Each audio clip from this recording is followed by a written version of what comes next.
Subscribe कीजिए ध्येय IAS channel को और बेल आइकन को दबाइए लेटेस्ट वीडियो सबसे पहले देखने के लिए।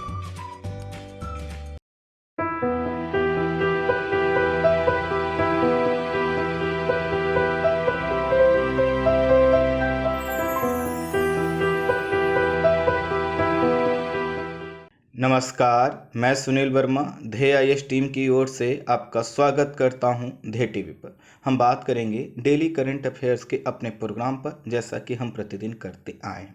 आज की वीडियो में मैं 2 टॉपिक कवर कर रहा हूं। पहला जो टॉपिक है, इसमें हम बात करेंगे इन स्पैक, देखेंगे आखिर यह क्या है, क्यों चर्चा का कारण बना हुआ है। वहीं जो दूसरी खबर है, उसमें हम बात करेंगे चीन की आक्रामकता को रोकने का प्रयास करेगा अमेरिका।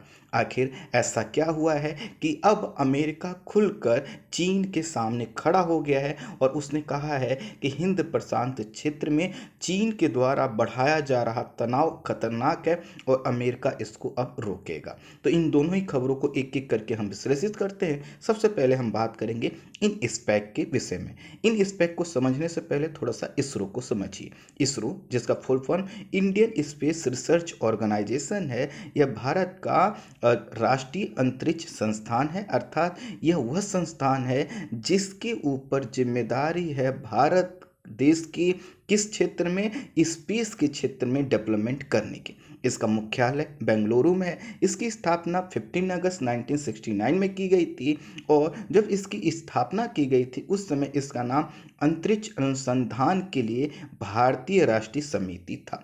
इसका जो प्रमुख कार्य है वह है अंतरिक्ष से संबंधित उन सभी टेक्नोलॉजी को डेवलप करना जिससे स्पेस का क्षेत्र भारत के लिए और भारत के लोगों के लिए ज़्यादा उपलब्ध हो सके।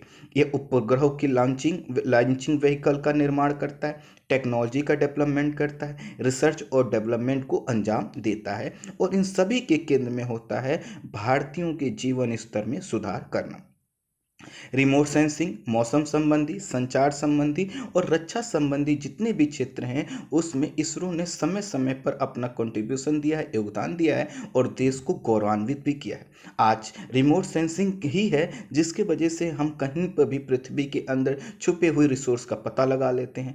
आज मौसम संबंधी सूचना में इसरो की ही देन है जिसके वजह से हम जो है कि वेदर फोरकास्टिंग कर पाते हैं। तो कहीं ना कहीं इस संस्थान ने अपनी जिम्मेदारियों को अपने क्षमता से ज़्यादा बढ़ चढ़कर प्रदर्शित किया है और अपनी जो क्षमता का लोहा मनवाया। और ये सिर्फ भारत के संदर्भ में नहीं, पूरे विश्व के संदर्भ में इसरो की जो ख्याति प्रकट हुई है वह उसके पीछे हुई है कि इन्होंने जो भी स्पेस के क्षेत्र में डेवलपमेंट थे उसको बहुत ही कम खर्चे में अच्छी तरीके से डेवलप किए। भारत का जो पहला उपग्रह था वह आर्यभट्ट था, जो 19 अप्रैल 1975 को सोवियत संघ द्वारा छोड़ा गया था। वहीं जो दूसरा उपग्रह 1979 को प्रक्षेपित किया गया था जिसका नाम भास्कर था। अनेक प्रकार की इस पर समय समय पर प्रतिबंध लगे, चुनौतियां आई, फंड की कमी महसूस हुई, लेकिन बावजूद इसके इसरो ने अपना विकास करना प्रारंभ रखा और साथ ही साथ अपनी नित नई ऊंचाइयों को इसने प्रारंभ किया। अक्टूबर 2008 को चंद्रयान फर्स्ट और 2017 में एक साथ 104 सैटेलाइट का प्रक्षेपण कर इसरो ने यह साबित कर दिया कि विश्व में वह सर्वश्रेष्ठ संस्था है और इससे पूरी दुनिया आज इसरो की मुरीद बन गई। इन सब के बीच जब हम इसरो के विषय में इतनी अच्छी चीज़ें सुन रहे हैं, इसके बीच जो है कि कुछ लोगों के द्वारा यह मांग की जा रही थी कि भारत के स्पेस क्षेत्र में अगर इसको बने रहना है, जिस तरह से यह लीडिंग रोल निभा रहा है, इसी प्रकार का लीड रोल अगर इसरो को अपने पास रखना है तो इसरो को सहयोग देने के लिए प्राइवेट सेक्टर या निजी सेक्टर को भी स्पेस के क्षेत्र में लाया जाना चाहिए। और ये मांग जो है कि 1-2 साल से नहीं, ये दशकों से मांग चली आ रही थी। इसकी तुलना में अगर हम वैश्विक दृष्टिकोण देखें तो विश्व में अमेरिका ले लीजिए, यूरोप ले लीजिए, रूस ले लीजिए, चीन ले लीजिए, कोई भी बड़ा देश ले लीजिए, वहाँ पर जो प्राइवेट कंपनियां हैं वो स्पेस के क्षेत्र में काफ़ी पहले से काम कर रही हैं। इसी के कारण राष्ट्रीय आवश्यकता और मांगों को देखते हुए पिछले माह अर्थात मई 2020 में सरकार ने एक घोषणा की थी कि अब प्राइवेट कंपनियां सैटेलाइट निर्माण लॉन्चिंग करने में सक्षम होंगी और इसरो द्वारा जो स्थापित संरचना है उसका प्रयोग कर सकेंगी। ये मई में कहा गया। और हाल ही में क्या हुआ, हाल ही में केंद्रीय मंत्रिमंडल ने भारतीय अंतरिक्ष में निजी क्षेत्र अनुसंधान संस्थानों तथा शैक्षणिक संस्थानों की अर्थात जो हमारा स्पेस सेक्टर है इसमें निजी क्षेत्र अनुसंधान कर सकें, अर्थात जो पहले से जो निजी क्षेत्र किसी भी क्षेत्र में अनुसंधान कर रहे हैं अगर स्पेस के क्षेत्र में करना चाहते हैं तो हमारा जो है कि इसरो उनको सहयोग देगा। इसी प्रकार जो शैक्षणिक संस्थान हैं अगर वह स्पेस के क्षेत्र में कोई डेवलपमेंट करना चाहते हैं तो भी क्या होगा, इसरो उसमें सहयोग देगा। और इसी के कारण यह जो इसरो और जो प्राइवेट सेक्टर है इन दोनों में सहयोग बना रहे, यह दोनों मिलजुल कर राष्ट्रीय हितों के अनुसार देश को आगे बढ़ा सकें, स्पेस के क्षेत्र को भारतीयों के लिए ज़्यादा खोल सकें।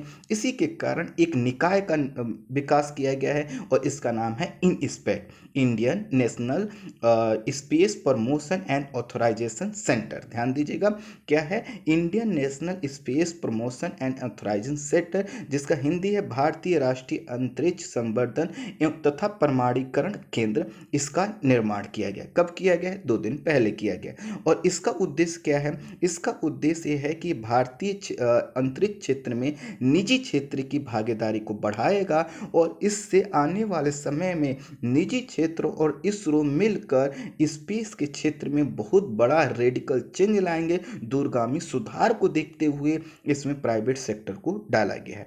यह इसरो और उसके प्रत्येक संस्था, संगठन और व्यक्ति के मध्य क्या करेगा, कड़ी का कार्य करेगा। अर्थात इसरो जैसे कि कई जगह उसने सेंटर बना रखे, कहीं रिसर्च होता है, कहीं लॉन्चिंग होती है, कहीं आधारभूत संरचना किसी डेटा का प्रोसेसिंग होता है। तो इसरो का बनाया हुआ जो संरचना है और जो भी सरकारी संगठन है जो इसरो को सहयोग देते हैं, इन सभी संगठनों को जोड़ देगा यह जो इन स्पेक है, किससे, किसी भी व्यक्ति से जो स्पेस के क्षेत्र में कुछ करना चाहता है, कोई भी प्राइवेट कंपनी संस्था, अर्थात मान लीजिए हम हैं, कोई कंपनी है, कोई भी व्यक्ति हो जो चाहता है कि इसरो के द्वारा बनाई गई टेक्नोलॉजी के आधार पर वह स्पेस के क्षेत्र में कुछ कार्य करे तो वह इन स्पेक के पास जाएगा और कहेगा हमें इस प्रकार की मदद की ज़रूरत है। इन स्पेक क्या करेगा, इसरो और उस व्यक्ति, उस कंपनी, उस संस्था को जोड़ देगा जिसको मदद चाहिए और इस तरह से क्या होगा, इसरो की बनाई हुई संरचना का प्रयोग करके कम खर्च पर प्राइवेट और निजी क्षेत्र इस स्पेस के क्षेत्र में काफ़ी अच्छे डेवलपमेंट कर सकते हैं। अब ये उससे क्या होगा कि इससे इसरो द्वारा जो स्थापित और संरचना है जब इसका प्रयोग निजी क्षेत्र के द्वारा किया जाएगा तो उनको वह सब रुकावटें और दिक्कतें नहीं आएंगी जो इसरो ने खुद देखा है, झेला है। अपनी स्थापना से लेकर आज तक जहाँ पर इसरो पहुँचा है वो बहुत कम संसाधनों के बल पर पहुँचा है। तो स्वाभाविक है अब जो भी प्राइवेट सेक्टर हैं, चाहे वो रिसर्च इंस्टीट्यूशन हो, एजुकेशनल इंस्टीट्यूशन हो, उनको इतना खर्च नहीं करना पड़ेगा और जब खर्च नहीं करना पड़ेगा तो उनके रिसर्च का जो पैसा है वह बचेगा और अन्य चीज़ों पर वह खर्च कर सकते हैं। सरकार का उद्देश्य यह है कि भारतीय अंतरिक्ष जो भी परिसंपत्तियां हैं अर्थात एसेट्स हैं स्पेस क्षेत्र की जो बन चुकी हैं उनका अधिक से अधिक सामाजिक आर्थिक उपयोग किया जाए। सामाजिक आर्थिक उपयोग तभी हो पाएगा जब क्या हो कि जितनी भी हमारे एसेट्स हैं, प्रॉपर्टीज हैं जो कि इसरो और उस भारत सरकार के, उसका प्रयोग जो है कि प्राइवेट सेक्टर कर पाए। और इसी के कारण कहा जा रहा है कि जैसे इन स्पेक बन गया है तो अब किसी व्यक्ति को इसरो की जो कि सुविधाओं का लाभ लेने के लिए इसरो को परेशान करने की जरूरत नहीं है, इसरो के पास जाने की जरूरत नहीं है। इन स्पेक के पास आइए, वह आपको क्या करेगा, इसरो से कनेक्ट कर देगा। अब इससे क्या होगा कि इसरो के पास पहले से ही बहुत सी जिम्मेदारियां हैं तो उसको एक नई जिम्मेदारी नहीं मिलेगी कि आपको क्या करना है, प्राइवेट सेक्टर को सहयोग करना। और साथ ही साथ बहुत सी ऐसी चीज़ें जब आगे चलकर प्राइवेट सेक्टर इसमें मजबूत हो जाएगा तो क्या होगा, इसरो अपनी कई चीज़ों को क्या कर सकता है, ट्रांसफ़र कर सकता है निजी क्षेत्रों को, जो कार्य वह करता है। कुछ छोटे मोटे ऐसे कार्य होते हैं जैसे जो है कि रिसर्च करना तो इसरो का ही है, वो इसरो ही करेगा। लेकिन कई बार क्या होता है, कोई लॉन्चिंग पैड सैटेलाइट का विकास करना है, किसी चीज़ को जोड़ना है, कुछ उसके इक्विपमेंट्स बनाने, तो ऐसी चीज़ों के लिए प्राइवेट सेक्टर से वो सहयोग ले सकता है। और इससे क्या होगा, इसरो के पास समय बचेगा और वह अपने समय को अनुसंधान और जो है कि विकास में खर्च कर पाएगा, ग्रहों के अन्वेषण अर्थात खोज में कर पाएगा, अंतरिक्ष के क्षेत्र में रणनीतिक उपयोग सुनिश्चित कर पाएगा और अन्य जो भी सहायक कार्य हैं जो इसरो करना चाहता है उसमें अपना समय दे पाएगा। एक चीज़ और ध्यान दीजिएगा कि इस पहल से क्या होगा कि अंतरिक्ष में कार्य करने वाले शोधकर्ता और जो छात्र हैं, जो स्टूडेंट हैं, जो स्कॉलर हैं, उनको क्या होगा, एक जो है कि ऐसा लगेगा कि सरकार सहयोग करना चाहती, कोई बना हुआ पहले से सिस्टम है वो उसका सहयोग देना चाहते हैं। तो इससे क्या होता है, बूस्टअप मिलता है। तो कहीं ना कहीं यह लोग भी जब उससे जुड़ेंगे तो अधिक से अधिक ह्यूमन रिसोर्स इंडिया का स्पेस के क्षेत्र में कार्य कर पाएगा। और जब स्पेस के क्षेत्र में कार्य कर पाएगा तो क्या होगा, जो हमारे जितने भी स्पेस के पॉसिबिलिटीज हैं, संभावनाएं हैं, उनका हम बहुत जल्दी दोहन कर पाएंगे। अब इससे जैसा कि मैंने कहा कि इसरो के पास समय बचेगा, तो इसरो क्या करेगा कि जो उसकी पाइपलाइन पाइपलाइन का मतलब होता है कार्य, एक रोड मैप जो है इसरो के पास, उसमें क्या करेगा, ज़्यादा समय दे पाएगा। और भारत जो है कि अभी मानव मिशन, ह्यूमन जो मिशंस होते हैं उनको लेकर बहुत कुछ नहीं कर पाया है, तो उन पर भी क्या कर पाएगा, वह समय दे पाएगा, उन पर वह कार्य कर पाएगा। और आने वाले समय में ह्यूमन मिशन भी हमारे लिए काफ़ी ईजी हो जाएंगे, खोज के जो हमारा दायरा है वो बढ़ जाएगा। हालांकि सरकार ने एक चीज और कहा है कि आने वाले समय में अगर प्राइवेट सेक्टर अच्छा कार्य करते हैं तो जो खोज वाले मिशन है उसमें भी प्राइवेट सेक्टर को डाला जा सकता है। लेकिन अभी भी जितना कुछ किया जा रहा है उसमें इसरो क्या करेगा, इन स्पेक के माध्यम से अपनी चीज़ों को, कुछ अपनी जिम्मेदारियों को ट्रांसफर कर पाएगा और वह क्या हो जाएगा, अनेक प्रकार के अन्यथा दबाव से बाहर आकर अपना जो ओरिजिनल काम है वह कर पाएगा। और इससे क्या होगा, स्पेस के क्षेत्र में तेजी आएगी, सेवाओं का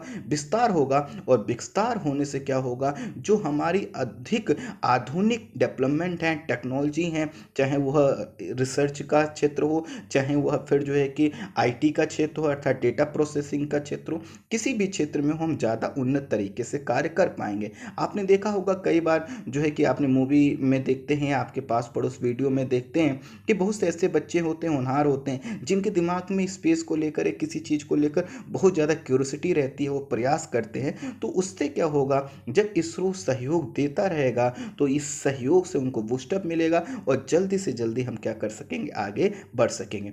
एक दूसरी चीज बात ये भी है कि अगर हम स्पेस सेक्टर को निजी क्षेत्र के लिए नहीं खोलते तो बहुत से समीक्षकों का मानना है कि अमेरिका, रूस, चीन और यूरोप के कई क्षेत्रों में जो प्राइवेट कंपनियां स्थापित हुई हैं वह आज जो है कि राज्य सरकारों की एजेंसियों से ज़्यादा अच्छा कार्य कर रही हैं। तो इसलिए ज़रूरी है कि हम अगर स्पेस के क्षेत्र में कुछ भी खोज करना चाहते हैं तो थोड़ी सी जल्दी कदम बढ़ाएं और बड़ी मात्रा में कदम उठाएं, बट ज़्यादा लोग उसमें मिलजुल कर कार्य करें। और इसी के कारण क्या किया गया, यह कहा गया है कि अब प्राइवेट सेक्टर भी क्या करेगा, इसमें इन्वॉल्व हो सके।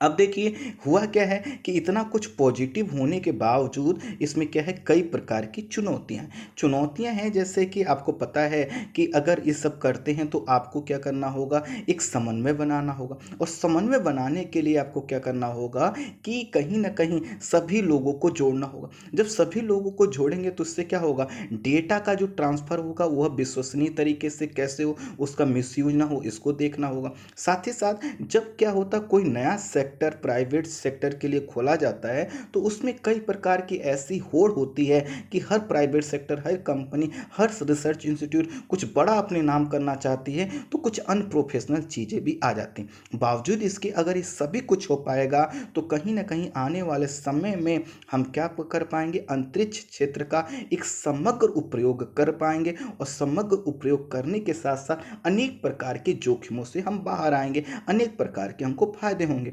आपको पता है कि जो लॉन्चिंग प्रक्रिया होती है वो लॉन्चिंग प्रक्रिया बहुत जोखिमपूर्ण होती है और समय लेने वाली होती है। तो अगर हम एक छोटा सा एग्जांपल ले लें कि लॉन्चिंग प्रक्रिया में भी अगर प्राइवेट सेक्टर को समय दिया जाए, उसकी भूमिका को बढ़ाया जाए, तो आने वाले समय में लॉन्चिंग प्रक्रिया इसरो जो है कि इनके जिम्मे छोड़ सकता है और अपना वो समय क्या कर सकता है, बचा सकता है।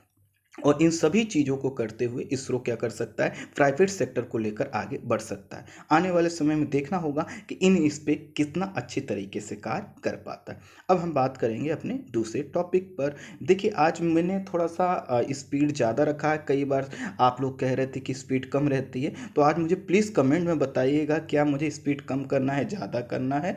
प्लीज़ थोड़ा बताइएगा, तो उससे मुझे समझने में आसानी होगी। आपके हर प्रकार के कमेंट और सुझाव को मैं तहे दिल से स्वीकार करता हूँ, उसको मैं कोशिश करता हूँ कि मैं अपनी तरफ से 100% दूँ। फिर भी कुछ कमियाँ कभी अगर रह जाती हैं तो उसके लिए माफ़ कीजिएगा, लेकिन फिर भी अपने सुझाव मुझे बताते रहिएगा। चलिए, अब हम बात करते हैं दूसरे टॉपिक पर। चीन की आक्रामकता को रोकेगा अमेरिका। भारत और चीन के बीच चल रहा जो सीमा विवाद है, वह हमें लग रहा था कि जो कुछ समय पहले एक घटना हुई थी जिसमें हमारे 20 जवान शहीद हो गए थे और अमेरिका के भी कई जो है कि सैनिक मारे गए थे, लेकिन बात यहाँ पर यह नहीं है कि उनके सैनिक मरे। बात यह है कि हमारी भूमि और उस पर जो है कि चीन के द्वारा इस प्रकार का एग्रेशन दिखाना कहीं ना कहीं एक हमारे लिए तनाव का कारण था। तो उसके बाद से दोनों देशों के बीच में कई दौर की बैठकें हुई और उसके बाद उम्मीद की जा रही थी कि अब जो है कि चीज़ें सामान्य हो जाएंगी, अब विवाद आगे बढ़ेगा नहीं। लेकिन अभी आपको जानकर आश्चर्य होगा कि ये जो सीमा विवाद है वो समाप्त होने के स्थान पर फिर से क्या हो गया, बढ़ा है। और जो सीमा विवाद है जब भी ये बढ़ेगा तो इसका जो दायरा है ये सिर्फ भारत और चीन का बॉर्डर नहीं रहेगा, इसका प्रभाव हिंद प्रशांत क्षेत्र में भी दिखाई देगा। अर्थात आपने सुना होगा, जब भी किसी देश में तनाव पड़ता है तो उसकी नेवी क्या होता है, जो दूसरे देश होता है उसके समीप पहुंचने लगती है। जैसे अगर भारत और चीन के संदर्भ में कहा जाए तो कई बार ये खबरें आई कि चीन की जो नेवी है वो इंडिया की ओर बढ़ रही है, हिंद प्रशांत क्षेत्र में प्रवेश करके, ऐसी चीज़ें आती हैं। तो कहीं ना कहीं ये जो तनाव है ये सिर्फ एक बॉर्डर का नहीं है बल्कि पूरे क्षेत्र का है। आपको पता है कि भारत के साथ ही चीन ने जापान और ऑस्ट्रेलिया के साथ भी अपने तनाव बढ़ा रखे हैं, और जब तनाव बढ़ा रखे हैं तो इसी तनाव को देखते हुए अब अमेरिका भी इसमें आया है। हमने एक चीज़ देखा था कि 15 जून को जो घटना हुई थी और उसके बाद ये कहा गया था कि अब जो है कि दोनों देशों की जो सेनाएं हैं वह अपने अपने जो बनाए गए निर्माण हैं, टेंट वगैरह हैं, उनको पीछे हटाएंगे। लेकिन हुआ क्या है, अब वहाँ पर जो 15 जून के बाद जो चीन के टेंट हटने थे उसके स्थान पर अब और ज़्यादा टेंट लगा दिए गए, और टेंट लगा देने के वजह से क्या हुआ है कि तनाव और बढ़ गया है, मिलिट्री चीन की ओर बढ़ गई है। और इसके साथ साथ ये भी जो है कि कई रिपोर्ट से पता चला है कि जिस समय भारत और चीन गलवान घाटी में एक दूसरे का सामना कर रहे थे, उस समय चीन एक और चाल चल रहा था। वह क्या कर रहा था, पैंगोंग त्सो जो झील वाला क्षेत्र है और साथ ही साथ गलवान घाटी के पास वाले जो क्षेत्र है वहाँ पे कई प्रकार के निर्माण कर रहा था, जिससे वह आसानी से और तेजी के साथ अपनी फौज को बढ़ा सके। और साथ ही साथ वहाँ पर उसने जो है कि कई प्रकार के रोड बना लिए हैं, बंकर तक बना लिए हैं, अपने टेंट लगा लिए हैं, और इस समय 10,000 से अधिक सैनिक वहाँ पर तैनात कर दिए। तो इससे ये कहा जा रहा है कि जो उम्मीद हम कर रहे थे कि यहाँ पर विवाद तनाव खत्म हो जाए, वो तनाव खत्म नहीं हो रहा। इसी के साथ चीन ने अब एक और हरकत की है, उसने एक नए एरिया को टारगेट किया है जिसका नाम है देप्सांग प्लेन। अब देखिए क्या आ गया देप्सांग प्लेन, ये देखिए आपको एक दौलत बेग ओल्डी दिखाई दे रहा है और उसके बाद देखिए गलवान घाटी दिखाई दे रहा है, इन दोनों के बीच में देखिए देप्सांग प्लेन क्षेत्र दिखाई दे रहा है। तो ये जो देवसांग प्लेन वाला क्षेत्र है यहाँ पर भी अब चीन की आर्मी जो है कि भारतीय सीमा में घुसने का प्रयास कर रही है। आप देखिए लाइन ऑफ एक्चुअल कंट्रोल को थोड़ा सा देखिए, यहीं पर क्या है, गलवान घाटी है, यहीं पर दौलत बेग ओल्डी है और यहीं पर देवसांग लॉन्ग है, और यहीं पर क्या कर रही है, चीन की आर्मी प्रवेश करने का प्रयास कर रही है, जिसको भारतीय सेना के द्वारा रोका जा रहा है। अगर आप ये समझिए जो दौलत बेग ओल्डी है, मैंने ये बताया था आपको कई वीडियो में, इसको मैं बता चुका हूँ कि यह उत्तर भारत में सबसे उत्तर में स्थित वह हवाई पट्टी है जहां पर हमारी एयरफोर्स के माध्यम से हमारे सैनिक पहुंचाए जाते हैं। अगर इस दौलत बेग ओल्डी के पास जो देमसांग प्लेन वाला क्षेत्र है यहाँ पर कोई एक्टिविटी होती है, या फिर देखिए दौलत बेग ओल्डी से लेकर गलवान घाटी वाला जो क्षेत्र है इसके बीच में जो भारतीय सड़कें बनी हैं, अगर इनको चीन नुकसान पहुंचाता है तो ये हमारे लिए क्या हो जाएगा, काफ़ी दिक्कतपूर्ण स्थिति हो जाए। तो अब उसने क्या कर दिया है, देवसांग लॉ को क्या कर दिया दिया है, अब नया केंद्र बना दिया है। गलवान घाटी से पीछे नहीं हटा है, लेकिन वह देप्सांग लॉ की ओर भी बढ़ गया। आप इस मैप को भी आप देख लीजिए, मैं इसको और बड़ा कर देता हूँ, जूम कर देता हूँ, आप देख सकते हैं। आप देखिए ये रोड भी देख लीजिए, सड़क भी देख लीजिए, देप्सांग लॉ देख लीजिए, दौलत बेग ओल्डी वाला क्षेत्र भी देख लीजिए, और इन्हीं से क्षेत्रों में क्या हो गया है, ये तनाव बढ़ गया है। तो देप्सांग प्लेन जो है कि वो कराकोरम रेंज और कराकोरम दर्रा रेंज, और जो कराकोरम रेंज है उसी में कराकोरम दर्रा है, और वहीं दौलत बेग ओल्डी के समीप है। जैसा कि मैंने दिखाया, ये आपके लिए लोकेशन बहुत इंपॉर्टेंट है। दौलत बेग ओल्डी, जैसा कि मैंने बताया, अगर यहाँ पर हम नियंत्रण खो देते हैं या फिर हम यहाँ पर जो हमारी एयर कनेक्टिविटी किसी भी तरीके से बाधित होती है, जो चीन इसका फायदा उठा सकता है। इसलिए भारतीय सेना मुंह तोड़ जवाब दे रही है चीन का। लेकिन हाँ, चीन की जो हरकतें हैं उससे ये पता चल गया है कि वह किसी भी तनाव को कम करने का इरादा नहीं रखता। इसी के साथ साथ जो है, एक जो गोगरा पोस्ट है, जो कि गलवान घाटी जो मैंने अभी दिखाया उसके दक्षिण में है और फिंगर क्षेत्र के उत्तर में है। अब ये कहेंगे ये क्या हो गया, मैं आपको दिखा देता हूँ। ये जो गलवान घाटी देख रहे हैं ना, इसके दक्षिण में और थोड़ा सा अगर आप देखें तो इधर पूरब की ओर बढ़ेंगे तो आपको मैंने बताया था पैगोंगसो लेक। तो पैगोंगसो लेक के पास जो पहाड़ी वाला जो क्षेत्र है, वहीं पर एक गोगरा पोस्ट है, और इस गोगरा पोस्ट पर पहले भी तनाव हो चुका है वर्ष 2013 के आसपास। तो वहां पर अब क्या किया गया है कि इस क्षेत्र में भी चीन की आर्मी प्रवेश करने का प्रयास कर रही।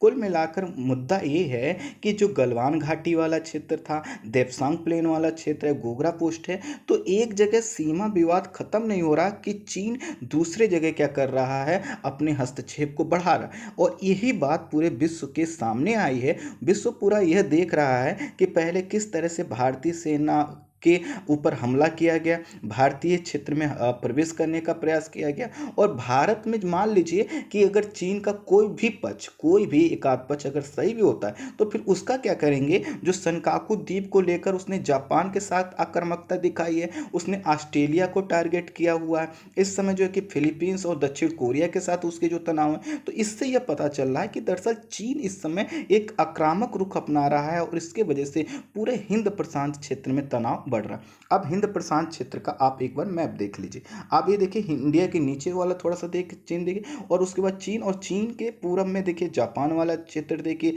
ताइवान, फिलीपींस, और फिर ये ऑस्ट्रेलिया के नॉर्थ वाला भाग देखिए। आपको देश के नाम थोड़ा सा बहुत विजिबल नहीं हो रहे होंगे, लेकिन एरिया आपको समझ में आ गया होगा कि अगर एक चीज समझिए, जैसा कि मैंने बताया कि भारत के साथ ही अगर चीन का तनाव बढ़ता है, तो क्या आपको क्या लगता है वो सिर्फ हिमालय के पास रहेगा? नहीं, वह पूरा इंडियन ओशन और प्रशांत क्षेत्र में भी उसका असर दिखाई देगा। इसी बीच अमेरिका के जो सेक्रेटरी ऑफ स्टेट हैं माइक पोम्पियो, उन्होंने एक बहुत बड़ा बयान दिया है। वो कहा है कि यूरोप और अन्य क्षेत्रों से अमेरिकी फौजों को कम करके वह हिंद प्रशांत क्षेत्र में तैनात करेंगे, और तैनात यह इस वजह से करेंगे जिससे हिंद प्रशांत क्षेत्र में चीन की जो कम्युनिस्ट पार्टी है, जो चीन की आर्मी है, उसके वजह से कई जगह चुनौतियां उत्पन्न हो गई। उन्होंने साफ साफ कहा कि भारतीय क्षेत्र वियतनाम, इंडोनेशिया, मलेशिया, फिलीपींस और दक्षिण चीन सागर में चीन की वजह से तनाव बढ़ा है, और चीन की वजह से इस क्षेत्र में तनाव बढ़ना एक चिंताजनक स्थिति है। और इसी के कारण उन्होंने कहा है कि सभी देश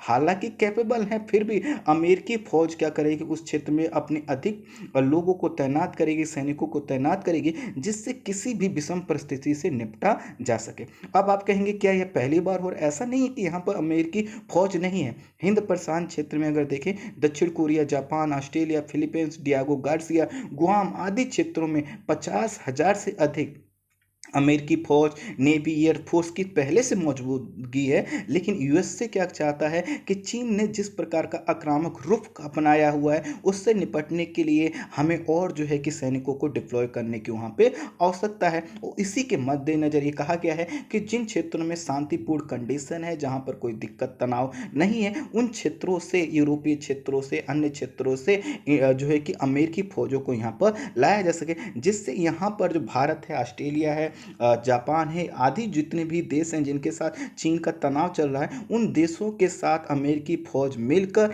इस तनाव में उनका सहयोग कर सके।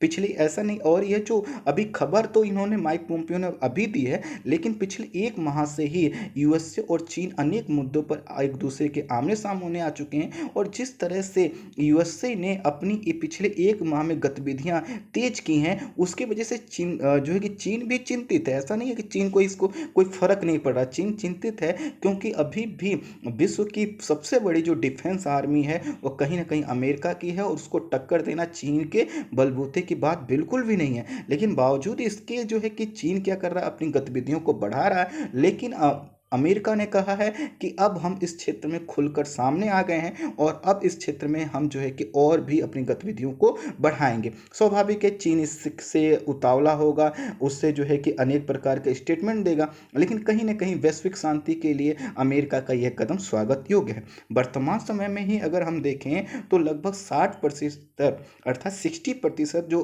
आर्मी है अमेरिका की, वह हिंद प्रशांत क्षेत्र में ही तैनात है। और इस प्रकार जो डिसीजन लिया गया है कि और भी आर्मी और फौज, एयरफोर्स की उपस्थिति वहां बढ़ाई जा सकती है, इससे क्या होगा, चीन की आक्रामकता को रोकने में सहायता मिलेगी। अब थोड़ा सा भारत और थोड़ा सा अमेरिका के संदर्भ में बात कर लेते हैं। तो भारत और अमेरिका के बीच एक एग्रीमेंट हुआ, एक क्या 3 एग्रीमेंट है।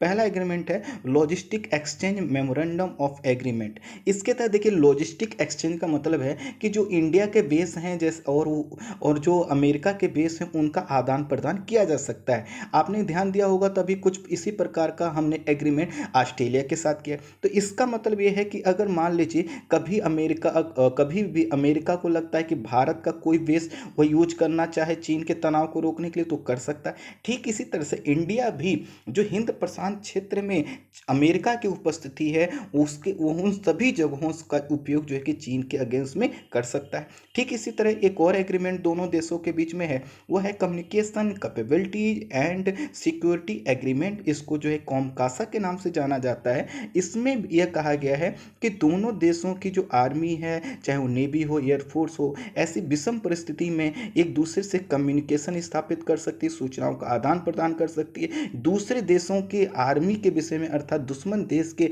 आर्मी के विषय में कोई भी एक्टिविटी की जानकारी एक दूसरे से प्राप्त कर सकते हैं। इसी के साथ साथ general security of military information agreement भी है। और इससे क्या होता है कि जो भी इंफॉर्मेशन सिक्योरिटी के पॉइंट ऑफ व्यू से इंपॉर्टेंट है, चाहे वह किसी पनडुब्बी के संदर्भ में हो, एयरक्राफ्ट के संदर्भ में हो, वो सभी चीजें एक दूसरे को आदान प्रदान कर सकते हैं। तो भारत के साथ जो है कि अमेरिका के रिश्ते हिंद प्रशांत क्षेत्र में पहले से मजबूत हैं, और उस मजबूती को अब अमेरिका का बढ़ता हुआ इस क्षेत्र में हस्तक्षेप और भी बढ़ाएगा। भारत के अलावा ऑस्ट्रेलिया, दक्षिण कोरिया, फिलीपींस, जापान के साथ इसी प्रकार के कई एग्रीमेंट हैं, और कुछ एग्रीमेंट की जो प्रकृति वो तो बहुत ही ज़्यादा व्यापक है।